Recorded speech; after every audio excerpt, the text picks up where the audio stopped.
I came home smelling like grease, my feet swollen so bad I had to walk out of my shoes.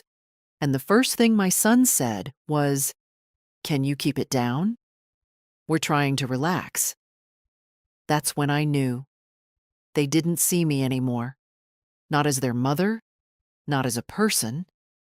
Just background noise they didn't want too loud. I didn't answer him. I just looked at the floor, where I'd scrubbed out a grape juice stain that same morning, and then at the paper in my purse. My pay stub from the late shift at KFC. Not much, but enough for what I needed to do. I went to the sink, rinsed my hands, took the stub, and walked straight to my room without a word. The hallway lights were off. I could hear the TV in the living room, laughter from whatever show they were watching. She liked those talent competitions, my daughter-in-law, always yelling at the screen like she was a judge. I passed the laundry basket full of their clothes and didn't stop. I wasn't going to fold anything tonight, not after that. Inside my room, which used to be the dining room before they took the bedrooms for themselves, I sat on the edge of the fold-out cot. My arms ached. The uniform shirt stuck to my back. I looked around at the space that was supposed to be temporary. Just until they got back on their feet, they said. That was 8 years ago. I remember the day they moved in. Brian had lost his job, and Tanya was pregnant with their second. I didn't even hesitate. "Of course you'll stay here," I'd said. "Family sticks together." I packed up my room so the kids could have more space, gave up my TV, changed my schedule to be around for the baby. And now? Now I was a nuisance with sore feet and a smell they didn't want near their couch. I reached for the drawer where I kept the mail, pulled out the old mortgage papers, the utilities, the bank statements. All still in my name. Because the house was mine. Paid off with decades of night shifts, overtime, burned fingers, and missed birthdays. And yet, somewhere along the way, they'd started acting like I was the guest. I heard laughter again from the living room, Brian's voice, Tanya's too. No one asked if I wanted dinner, not that I had the strength to eat. My dinner break had been a packet of saltines and half a chicken wing I hadn't sold. I leaned back on the cot, one hand resting on the pay stub. It wasn't just tonight. It was every night.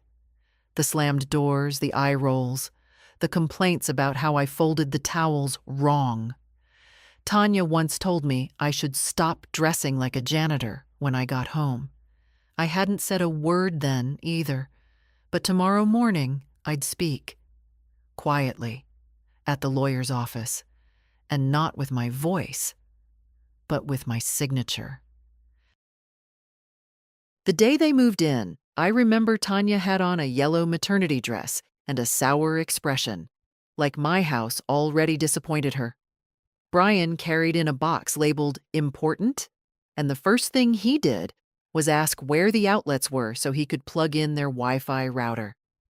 "Just until we find something," he said, kissing my cheek. "A couple months, tops." I believed him. He was my only son. I'd raised him after his father died in '89, worked 2 jobs, took overtime whenever it was offered.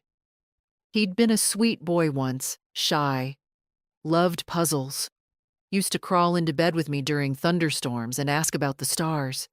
Now he was 35, jobless, and full of pride. I made up the dining room into a space for them, thinking it'd be temporary. But Tanya didn't like that. "There's no privacy," she said. So I moved out instead. Gave up my bedroom. Took the old cot in the front of the house. They called it adjusting. I called it disappearing. At first, I didn't mind. I liked having the children around. Their oldest, Ava, was just starting preschool. She loved sitting in my lap, brushing my thinning hair with her tiny fingers. I cooked dinners, did laundry, ran errands while Tanya napped or went job hunting. But days turned into weeks, and weeks into months. I started picking up evening shifts again at KFC. Just a few at first, then more. The bills were creeping up. The electricity, water, food. Tanya liked name-brand groceries. Brian liked streaming subscriptions. They didn't ask if I could afford it. I didn't say I couldn't. That first Christmas, I bought gifts for everyone. Brian gave me a mug that said "Mo One Grandma," with the sticker still on it. Tanya gave me nothing, not even a thank you. We figured the gifts were from all of us, Brian said. When the baby came, I took time off to help. Rocked her at night so Tanya could sleep. Paid for the crib, the diapers, even the hospital copay. I remember Tanya saying, "It's not like you have anything else to spend it on." Like my money was just lying around, waiting for her needs to decide its worth. The months became years. They settled in, brought in more furniture, rearranged the living room without asking. Brian put his name on the mailbox. Tanya told the neighbors she was staying with her mother-in-law until their place was ready. But no one ever looked. I missed my quiet mornings, my late-night radio, the smell of lemon polish on Sunday. Now there was always noise, always complaints. I once overheard Tanya whispering, "She's always in the way, like a stray cat you can't get rid of." And Brian? He said nothing. But I still cooked, still folded towels, still smiled when Ava hugged me, because I thought that's what love was. Quiet, patient, unconditional. I didn't realize, not yet, that they'd taken my silence as permission. The smell followed me home every night. Fry oil, old chicken, bleach.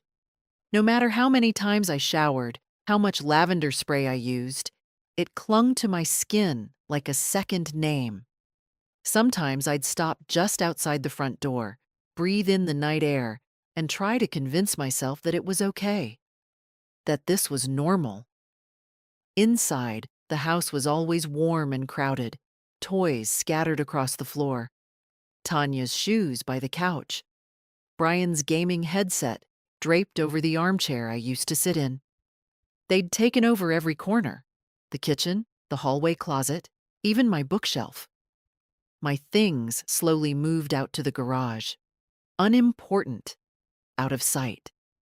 I'd tiptoe through the house after a shift, careful not to wake anyone. One night, I bumped into the kitchen chair and it scraped the floor. Tanya came out of the bedroom in her bathrobe, face twisted like I'd ruined her evening. "Could you not make so much noise?"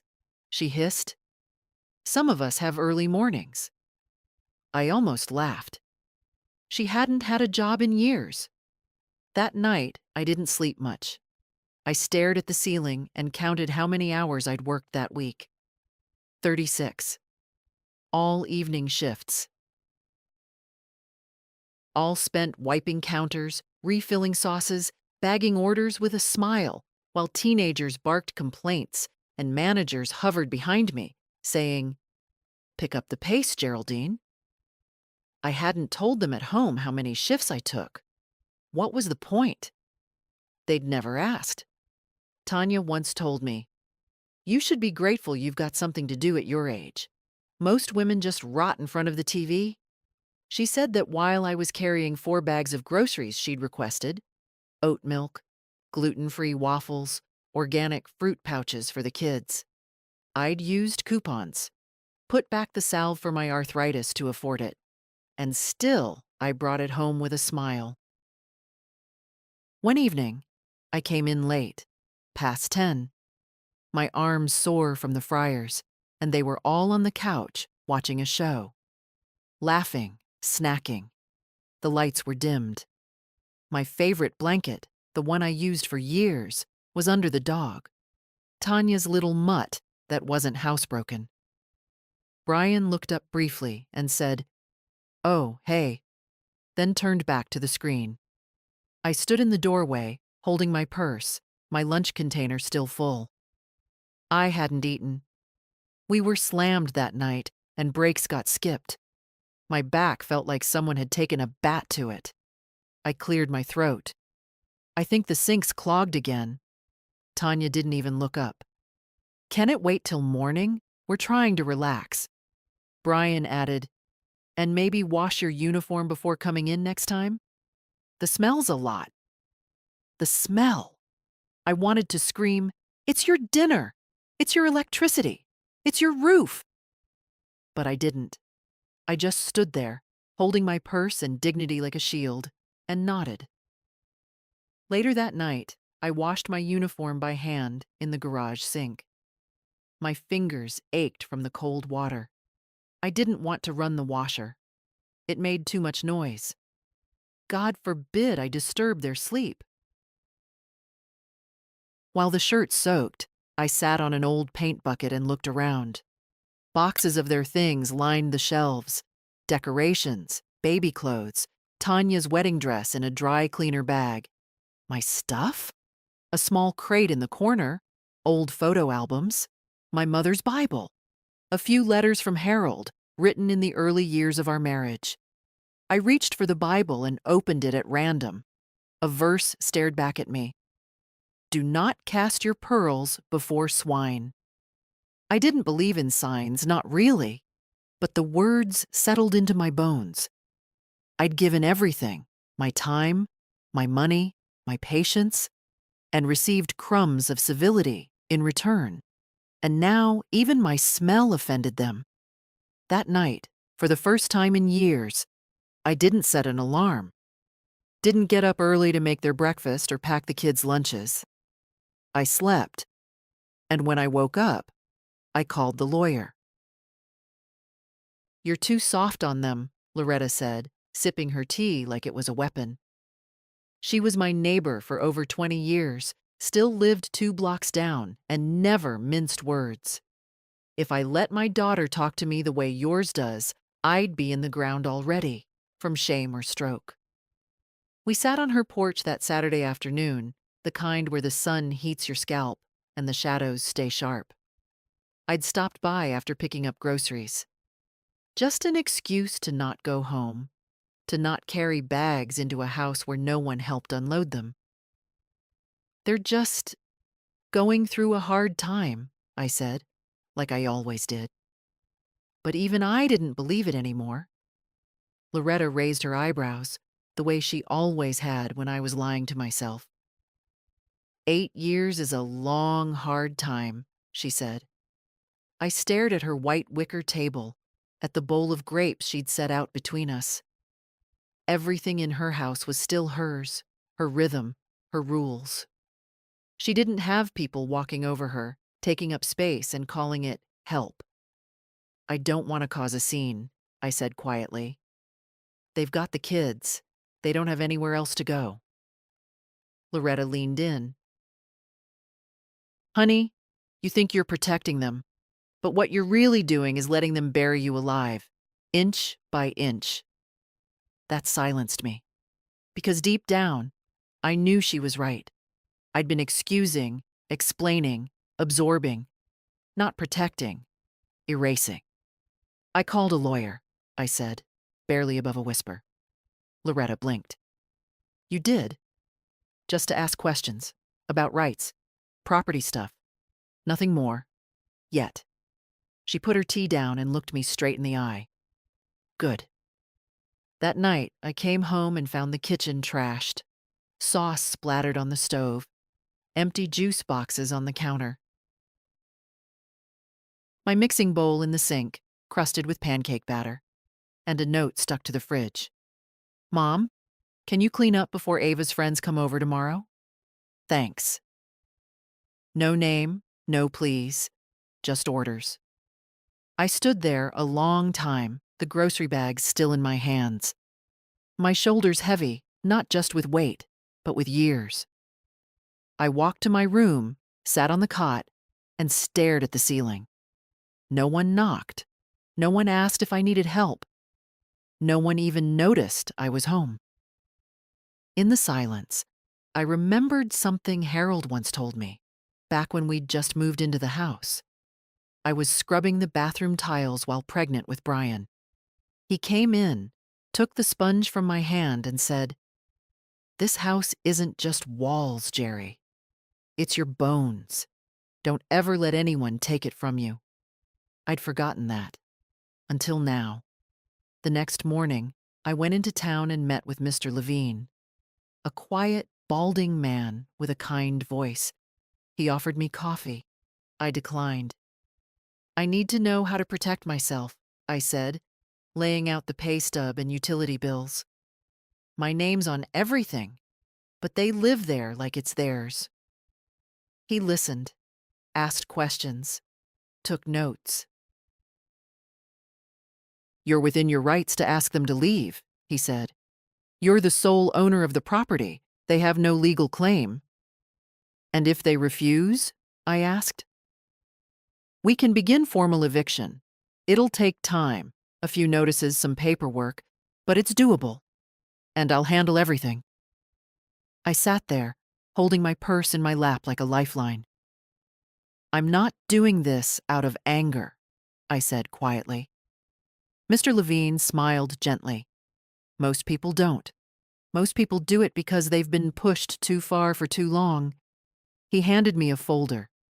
Inside were options, steps, empowerment in printed form. I took it home and placed it under my pillow, and for the first time in years, I slept without pain in my chest. The chicken wing hit my chest with a wet smack. Cold, breaded, straight from a plate someone hadn't bothered to finish. I looked down, a smear of sauce across the front of my freshly washed uniform, and then up. Mason, my grandson, 8 years old and old enough to know better, was grinning like he'd done something clever. "Oops," he said.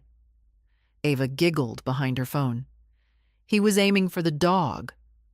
The dog barked once and darted under the table. Tanya didn't even turn from her laptop.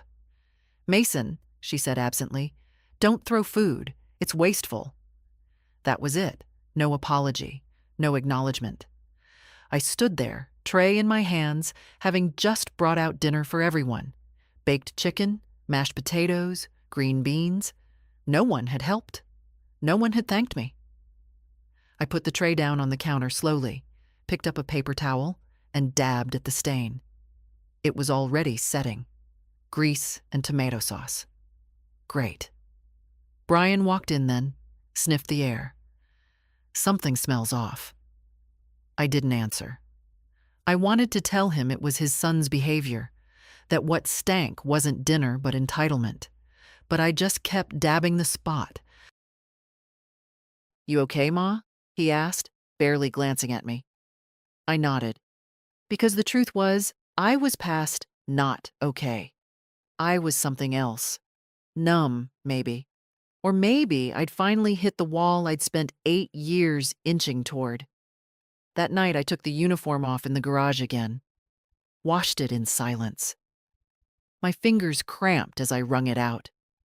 I thought about what Mr. Levine had said, how the process would start with a letter, a formal notice. 30 days. It sounded like a countdown to freedom. The next day, I stopped by the courthouse, picked up forms, made copies. It felt strange, like carrying a secret, a sharp one, hidden under my sweater. At the grocery store afterward, I didn't buy oat milk or fruit pouches, just tea bags and oranges for myself. When I got home, Tanya was on the couch in pajama pants, eating ice cream from the tub. "We're out of the good coffee," she said, without looking up. "Could you pick some up tomorrow?" I walked past her without a word.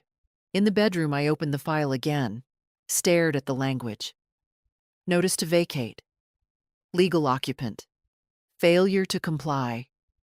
The words were blunt, unforgiving. Like I'd have to become someone else to sign them. That night, I made dinner just for me. A quiet bowl of soup.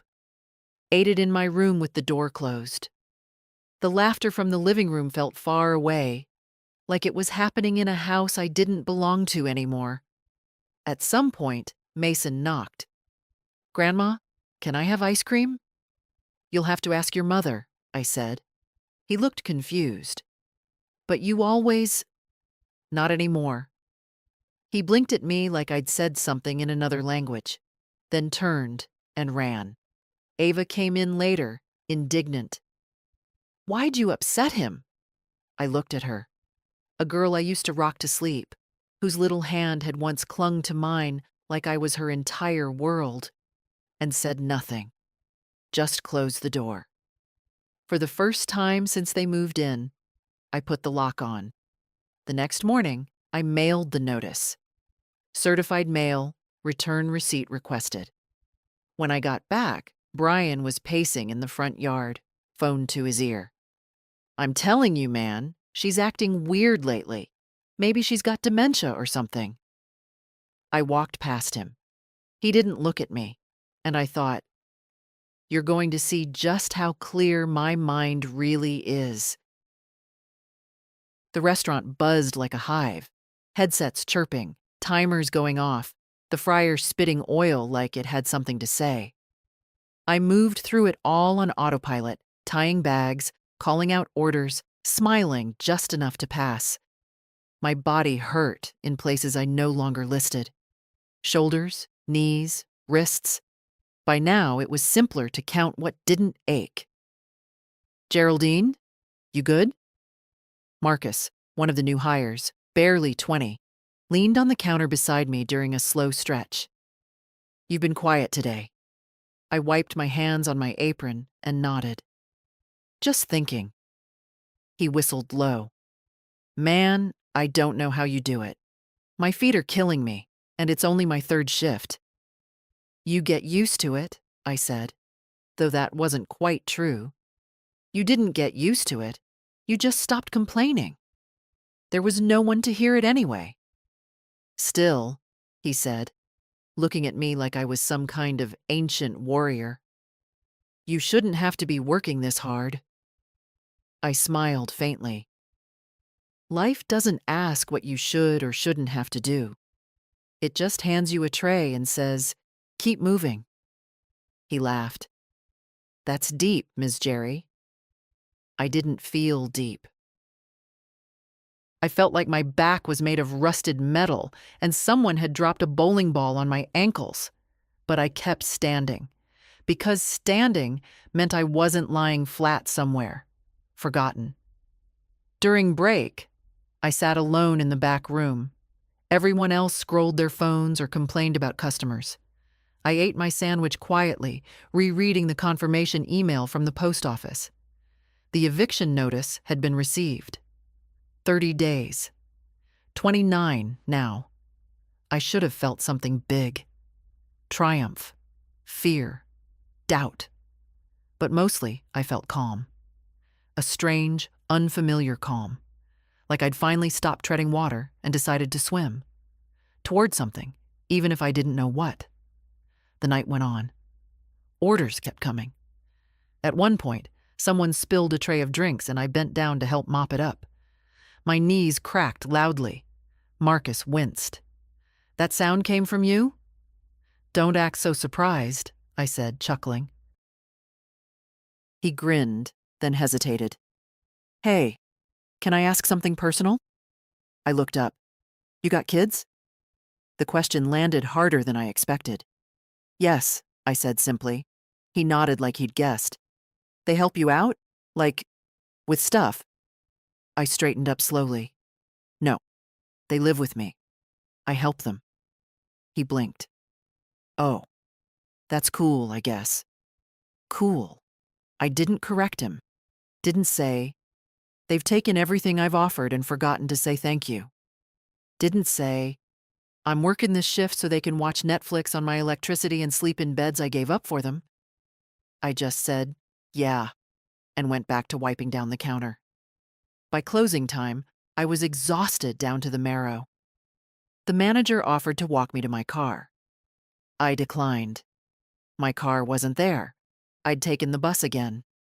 Too expensive to keep gassing it up when Tanya refused to chip in for anything. The night air hit me like a splash. Cool, crisp, honest. I stood at the bus stop and looked at my hands. The same hands that had held Brian when he was sick. Braided Ava's hair. Rolled dough for Tanya's favorite peach cobbler. Now they trembled slightly from the long shift. But not from weakness. From decision. When I got home, the porch light was off. Again. I fumbled with my keys in the dark, stepped over a scooter in the walkway. Inside, the house was silent. The kind of silence that doesn't ask where you've been. No one stirred. I walked past the living room and saw the mess.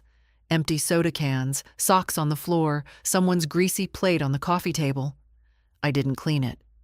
I went to my room, pulled out the file from under the pillow, and started filling out the next forms Mr. Levine had given me.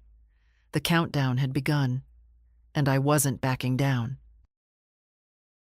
The waiting room at Levine and Marsh was small, quiet, and smelled faintly of lemon polish.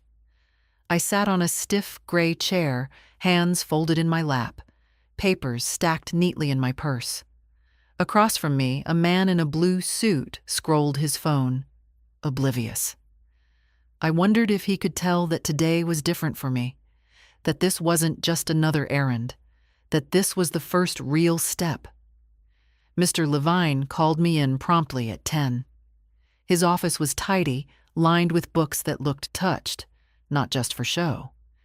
He greeted me warmly, gestured to the chair opposite his desk, and waited until I settled.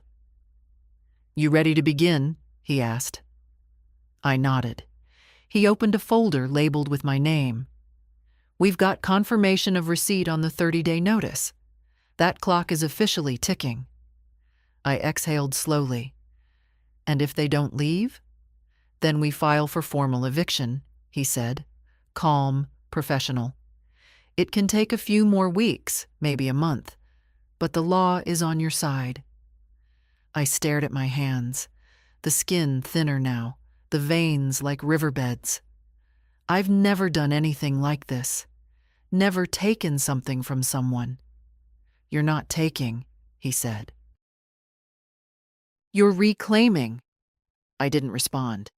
Not because I didn't agree, I did, but because hearing it from someone else made it real. He walked me through the next steps, the documentation, the notarized signatures, the court filing schedule. I nodded, took notes, signed where needed. As we wrapped up, he leaned back in his chair.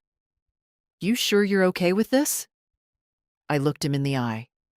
"No, but I'm more okay than I've been in years." When I got home that afternoon, the house was empty. Tanya had taken the kids to some indoor play center, judging by the note on the counter.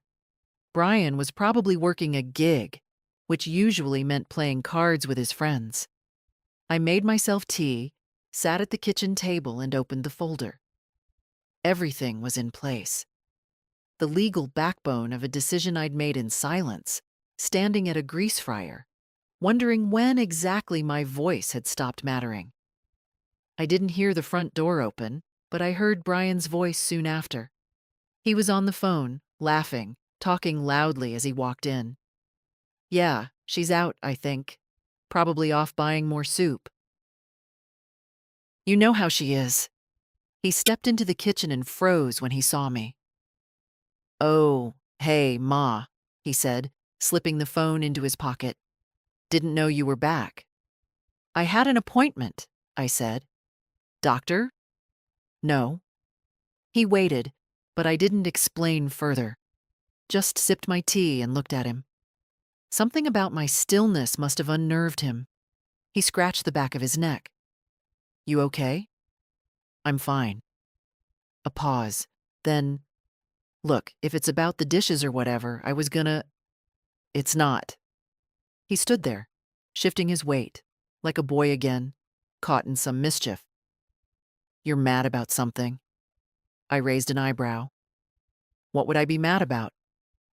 He shrugged but didn't answer. I stood, collected the folder, and walked to my room. I didn't slam the door, didn't raise my voice. But I knew he'd start to wonder. They all would. And wondering was the first step toward realizing. That night, after they were all in bed, I went out to the porch. The air was warm, the stars sharp. I sat in Harold's old rocking chair and stared into the dark. The house was still behind me. For now. But not for long. I started with the gas bill. It was still in my name, of course. Every utility, every service. I'd never changed that, not even when Brian offered, half-heartedly, to take some of the load. The truth was, he didn't want the responsibility. He just wanted to pretend like they were contributing. I logged into the account and changed the password. Then the electric. Then the water. Each click felt like cutting a thread that had once held me bound. Not out of spite, out of clarity. The last was the Wi-Fi, Tanya's lifeline. I saw the streaming history, hours of cooking shows, home renovation series, some true crime documentary about women who snap. I paused, then changed that password too. Next came the bank. I went down in person, walked into the branch wearing my best blouse, the one with the tiny lilac print, and waited patiently in line. The teller was polite, young, maybe 25. She smiled when I explained what I needed. "I'd like to close all joint access," I said. She blinked. "Do you have a power of attorney on file?" "Yes," I said, "and I'm here to revoke it." A few forms later, it was done. Brian would no longer have access to my savings, checking, or retirement. Tanya's Amazon orders, which had been linked to my debit card, would bounce. So would the subscription for that fancy meal kit she liked, the one she always left me to unpack and store. The teller handed me the updated paperwork. "Anything else we can do for you today?" I shook my head. "I've done quite enough." I walked out into the sunlight and felt something strange in my chest. Not guilt, not hesitation. Something lighter. Maybe relief. When I got home, no one noticed. Tanya was in the backyard, scrolling her phone while the kids screamed around her. Brian was in the garage, poking around his old tool chest, probably looking for something he wouldn't fix. I passed them both without a word. In the kitchen, I sat with my tea and wrote a list. Everything I'd covered over the years: car insurance, school fees, groceries, rent, in essence, though they never called it that. I underlined one sentence. None of it was free. All of it cost me. I taped the list to the fridge. At dinner, they noticed it. Tanya read it first, frowned. "What's this supposed to mean?" Brian looked over her shoulder, then back at me. "You mad about something, Ma?" "No," I said. "Just clarifying." He laughed nervously. "Okay," she muttered. "Passive-aggressive much?" But she didn't rip the note down. Not yet. She knew better than to test me when I got quiet. That night, around 11, the Wi-Fi cut out. I heard her groan through the wall. "Geraldine, the internet's down." I didn't answer. A minute later, Brian knocked on my door. "Mom, something's up with the router." "I know," I said. Silence. "You gonna fix it?"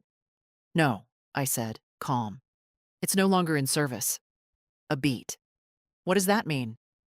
"It means," I said gently, "that what's mine is mine again." And then I turned out the light. It started small, little shifts in atmosphere. Tanya slammed cabinets louder. Brian lingered in the kitchen like he wanted to ask something, but couldn't find the words. The kids tiptoed around me more, uncertain. No one said anything outright. Not yet. They thought it was a phase, a bad mood, They didn't know I'd canceled more than just the Wi-Fi. On the third day, Tanya confronted me over laundry. I couldn't get into the online payment system for the utility bills, she said, standing in the hallway in her robe. Did you change the login? Yes, I said. She waited. So, can you give it to me? No. Her mouth fell open slightly. What do you mean, no? I mean it's no longer your concern. She scoffed. What's that supposed to mean? I didn't answer. I stepped past her, a basket of folded towels in my arms. The last ones I'd ever do for them. She didn't follow. Later that afternoon, Brian came into the kitchen with his hands in his pockets, the way he used to when he was caught lying as a teenager. Ma, can we talk? I was peeling apples for a pie. Not for them, just for me. I'm listening, I said. I'm just trying to understand what's going on. I kept peeling. What do you mean? He shrugged. I mean the Wi-Fi's gone. The bills are locked. You're acting like, I don't know, like we're strangers. I placed the peel aside, reached for another apple. I don't think I'm acting. I think I've just stopped pretending. He rubbed his neck. Okay. So, what? You're mad about the chicken thing? Or the note? Or, what did Tanya say? I'm not angry, I said calmly. I'm finished. With what? I looked up at him. With being the maid, the wallet, the background noise. His mouth opened, closed. Okay, so you're just cutting us off? I laid the knife down gently. I'm reclaiming my life, Brian. You've had 8 years of it. He blinked. Where's this even coming from? Is this about Dad?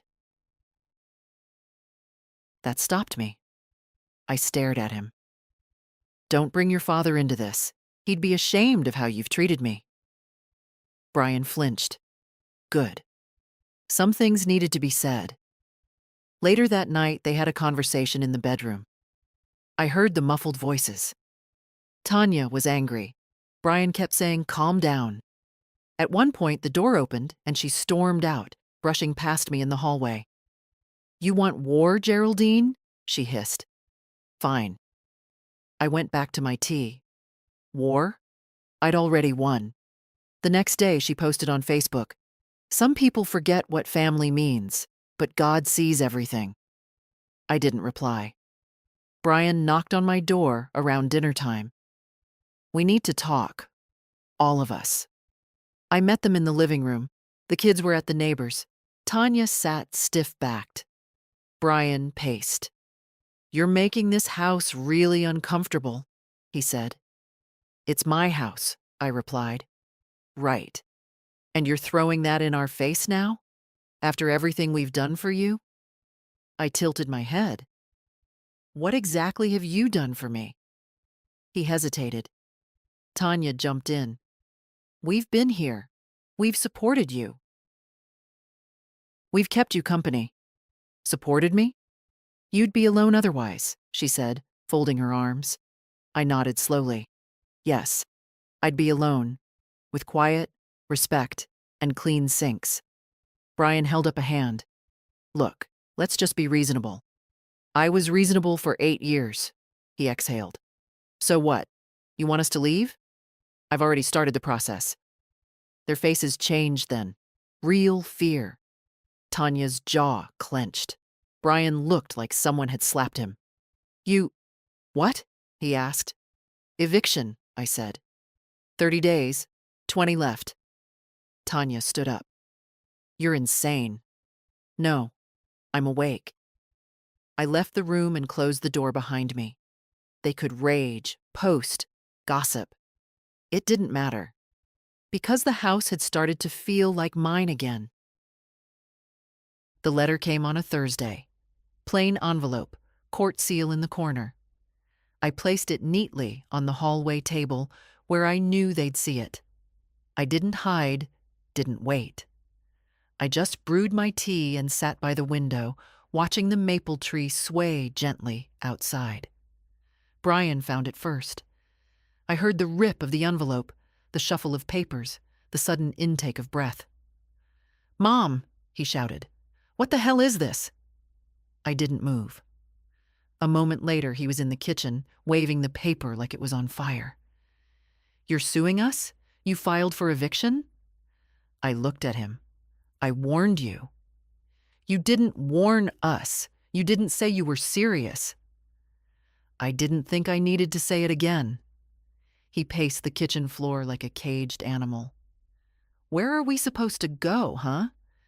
You think we've got money for first and last month's rent just lying around?"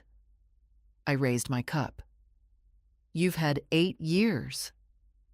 Tanya came in then, hair pulled back tight, fury written on her face. "You're heartless," she spat.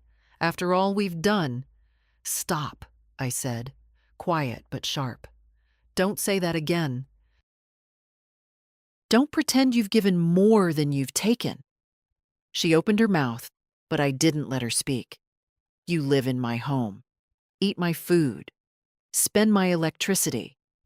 You leave your mess for me to clean, your children for me to raise, and you've never once, not once, said thank you." Brian looked away.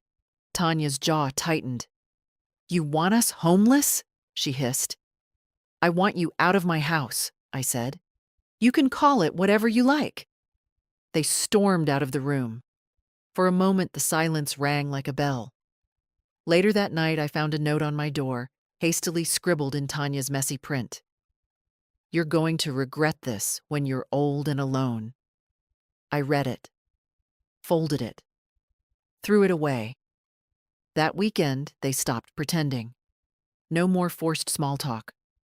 No more fake politeness. They avoided me in the hallway. Didn't clean up after themselves at all. Let the trash overflow. Turned up the TV loud at night. Tanya, accidentally, used my special teacup and left it in the sink, cracked. I said nothing. I cleaned nothing. I stopped cooking, stopped folding, stopped picking up the broken pieces they left behind. And still, the days ticked by. 19, 18, 17. They thought they could wear me down, that if they acted badly enough, I'd cave. I'd go back to the quiet servant in the corner, but they didn't understand. Once a woman starts choosing herself, there's no going back. Not even for family. Court was set for 9 a.m., downtown, family division. I arrived early, wore my good navy suit jacket, the one I'd kept pressed in plastic for weddings and funerals. This felt like both. Mr. Levine met me outside the courtroom. He looked over the papers one last time, calm as ever. "They filed no formal objection," he said. "But they're coming. Just be yourself. Be honest. That's more than enough." I nodded. Inside, the courtroom was plain. Wooden benches, pale walls, a faint smell of stale coffee and paper. I sat on the left. Brian and Tanya came in 5 minutes before the hour. She wore a tight blazer and too much perfume. Brian didn't look at me. The judge, a woman with steel gray hair and a voice like clean glass, called the case. Geraldine Matthews versus Brian and Tanya Matthews. Petition for eviction. We stood, introduced ourselves, then sat again. "Mrs. Matthews," the judge said, "you are seeking to evict your son and his family from a property you own solely in your name. Is that correct?" "Yes, Your Honor." "On what grounds?" "They've lived in my home for over 8 years without paying rent, contributing to expenses, or respecting house rules. I provided them shelter as family. That arrangement has reached its end." She nodded. "Do they have a lease agreement?" "No." "Have they paid any utilities or made financial contributions of any kind?" "No, ma'am." Brian shifted in his seat. Tanya muttered something under her breath. The judge looked at them. "Do you contest the facts?" Brian cleared his throat. "Your Honor, we're family. This shouldn't be a legal matter. We've lived there for years.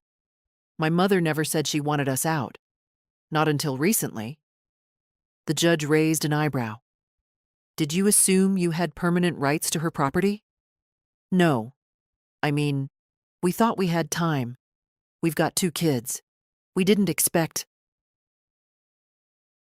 Tanya jumped in. She's being vindictive. We're all adults, sure, but she's still their grandmother.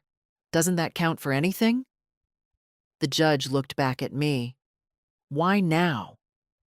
I didn't look at them. I looked at the judge, and I spoke plainly. Because I stopped mistaking my exhaustion for love. I stopped accepting disrespect in exchange for quiet. I've given all I could, time, money, care, and it only made them take more. I didn't want this, but I won't be erased in my own home. The courtroom was silent. Even Tanya didn't speak. The judge turned to Mr. Levine. All documents are in order. Yes, Your Honor. She nodded once, firmly. Judgment granted. Petition approved. The defendants have 10 business days to vacate the property. If they fail to do so, sheriff-assisted removal will follow. Her gavel struck once, clean, final. Tanya gasped. Brian stared at the desk. I stood slowly. My hands were steady. Outside, they followed me to the parking lot. You really did it, Brian said, his voice low.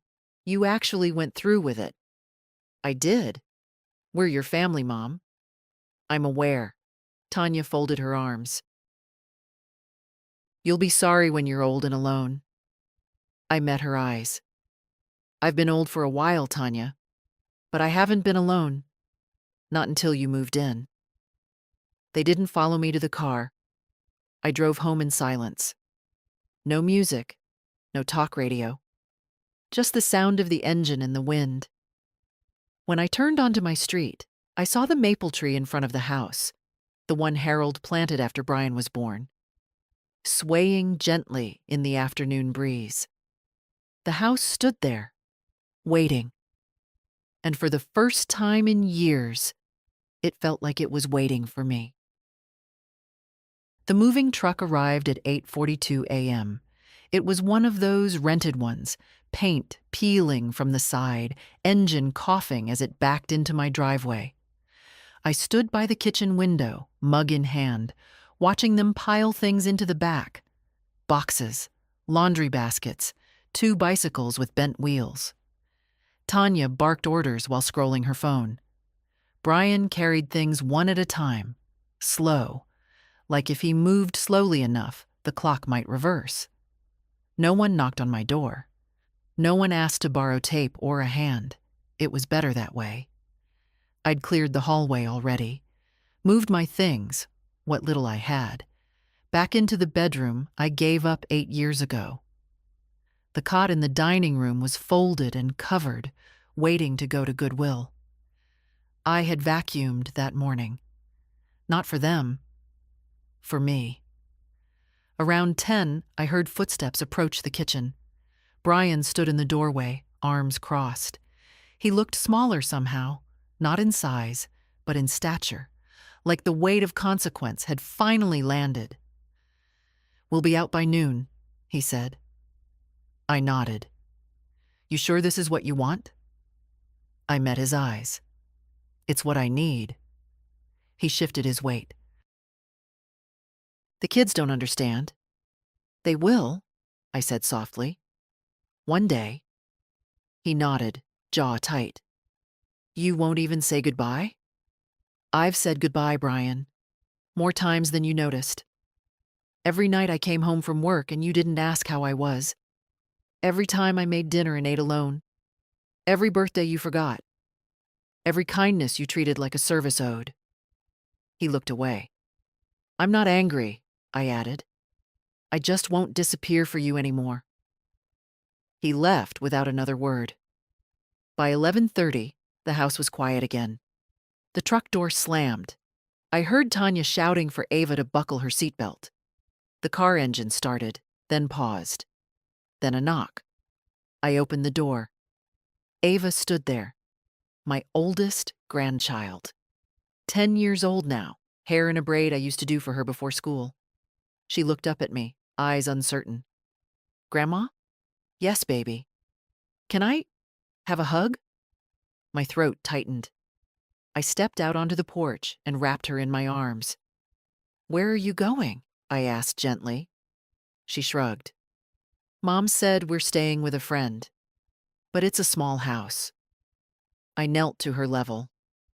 It won't always be like this, but you'll be okay. You're strong and smart. And you'll remember what kindness looks like. She nodded slowly. Will I still see you? I smiled. That's up to your parents. But I'll be right here.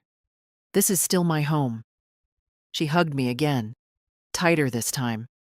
Then she ran down the steps, back to the car. Tanya didn't look at me. Brian didn't wave. The car pulled away. The truck followed. And then the street was still. I walked back inside, closed the door, listened to the silence. It didn't feel empty. It felt clean. I sat on the edge of my reclaimed bed and looked around the room. My room. My quilt on the bed. My picture of Harold on the nightstand. My scent in the air, not fried oil and someone else's perfume. I had not won a war. I had come home. And no one would take that from me again. The house creaked differently now, not from footsteps overhead or the TV blasting in the living room, not from Mason's scooter banging into the baseboards or Tanya's heels on the tile. It creaked like old wood finally breathing again, like walls that could settle without the strain of too many voices. I wandered from room to room that afternoon, not with a checklist, but with curiosity, as if seeing my own home for the first time in years. The hallway smelled faintly of lemon, the way it used to when I had time to clean on Sundays. Their things were gone. No toys in the corners, no jackets thrown over chairs. Even the smell had changed. The air was lighter. In the living room, I found a few crumbs under the couch cushions, a half-broken toy car, and an empty chip bag.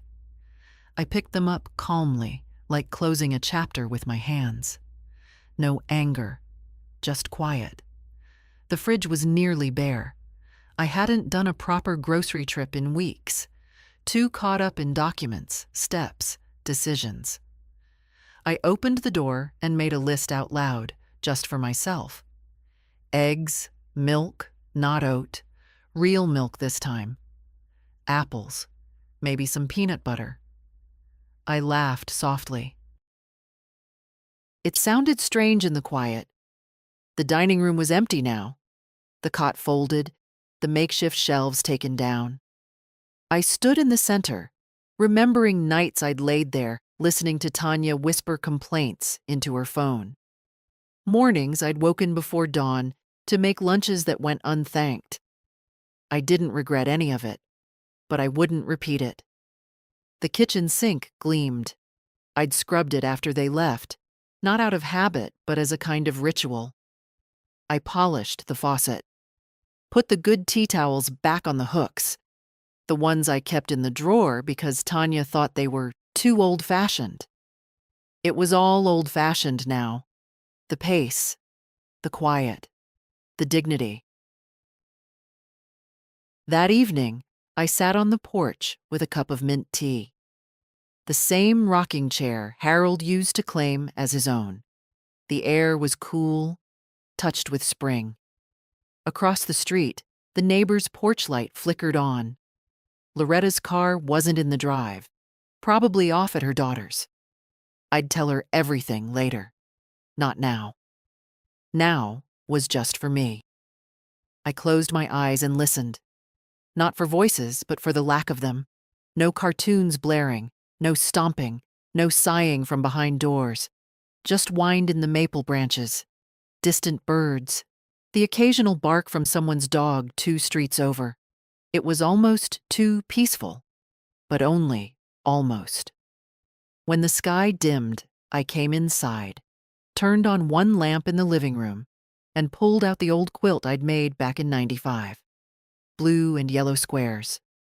Faded, but warm. I curled into the corner of the couch, my couch, and let my shoulders relax fully for the first time in months. No one asked me to move. No one reminded me of the remote. I didn't turn on the TV. I didn't need noise. I opened the book I'd left on the end table weeks ago, the one I'd never had time for, and read until the words blurred. My eyes burned not from fatigue, but from the unfamiliar feeling of being unneeded, and it wasn't sorrowful. It was sacred. Before bed, I took one last walk through the house, checked windows, turned off lights, listened for nothing. I stopped by the hall mirror, looked at the woman staring back.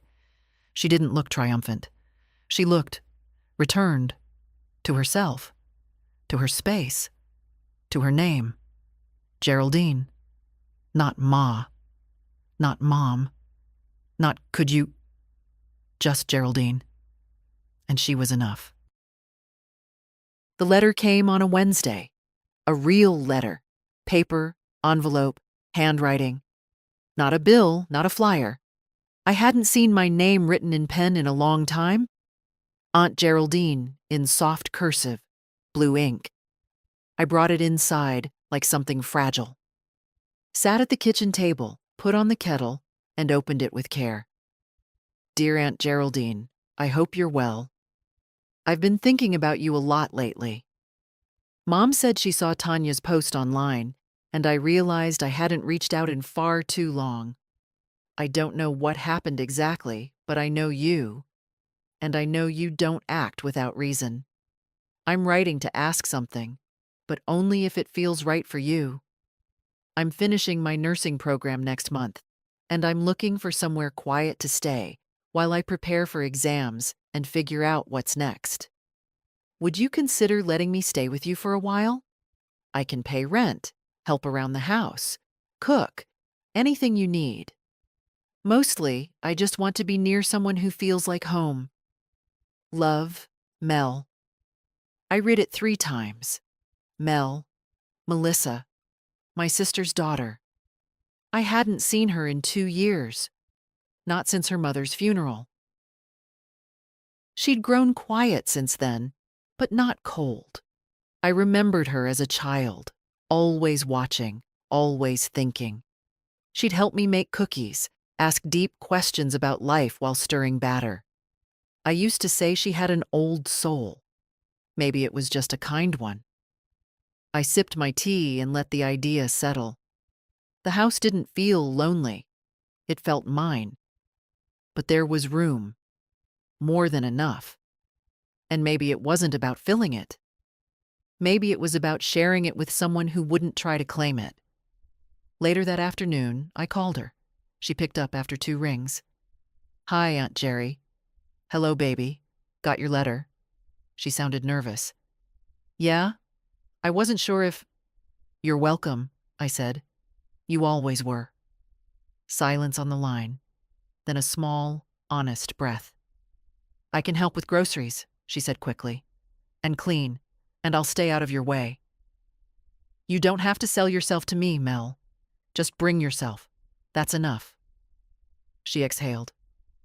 Okay, I'll come this weekend if that's all right. It is. After we hung up, I stood in the hallway and looked around. Not with dread, with readiness. I went to the guest room, the one Tanya and Brian used to argue in, and opened the windows. Let the air shift. Washed the sheets. Dusted the bookshelf.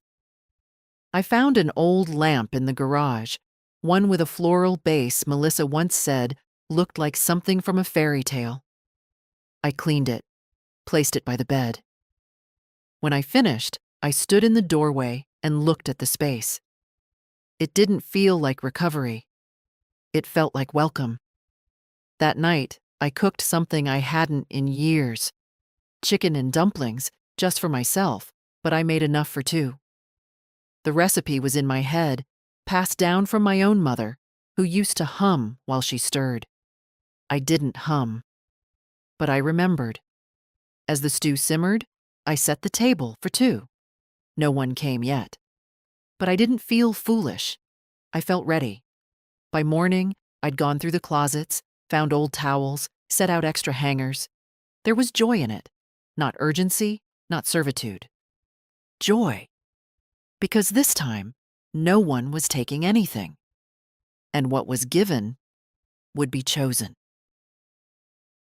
Melissa arrived just before noon on Saturday. She drove an old hatchback with a dented bumper and everything she owned packed into 3 boxes in one duffel bag. No drama. No loud voices. Just the sound of gravel under tires and a gentle knock on my door. I opened it, and there she stood, taller than I remembered, thinner, with tired eyes but the same soft smile. Aunt Jerry. Melissa.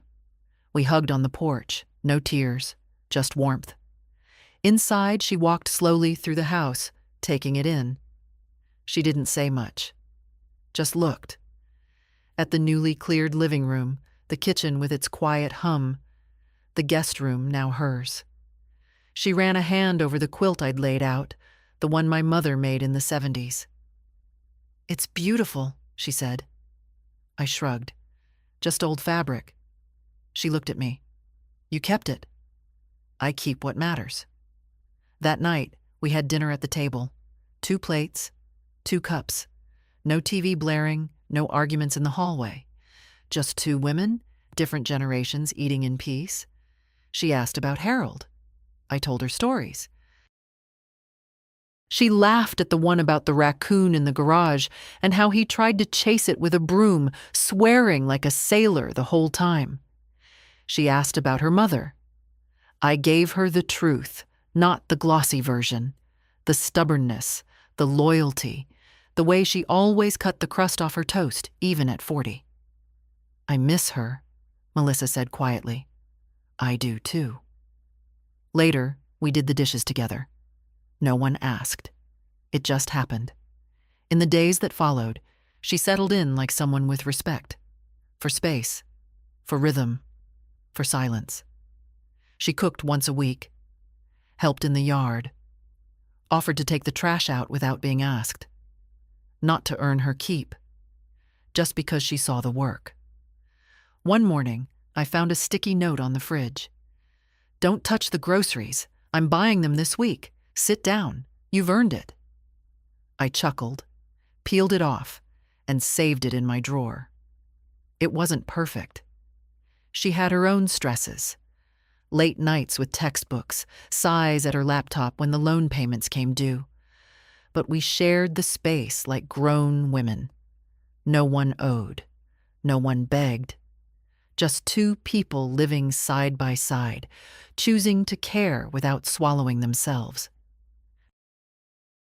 One afternoon, I caught her staring at me while I folded towels. What is it? I asked. She shook her head.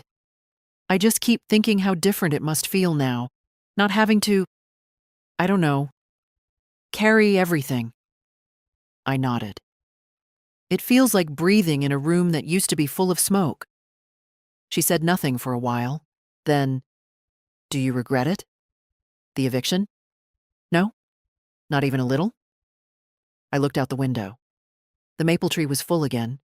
New leaves. Sunlight caught between them like gold netting. I thought of Brian as a boy. His small hands. His love of puzzles. The way he used to rest his head on my chest when he was sick. I regret that I had to do it, I said. But not that I did. She nodded slowly. Later that week, she helped me put new flowers in the front yard.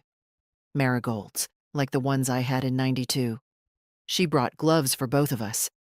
We knelt side by side, planting, patting the soil down with care. You ever think about writing this all down?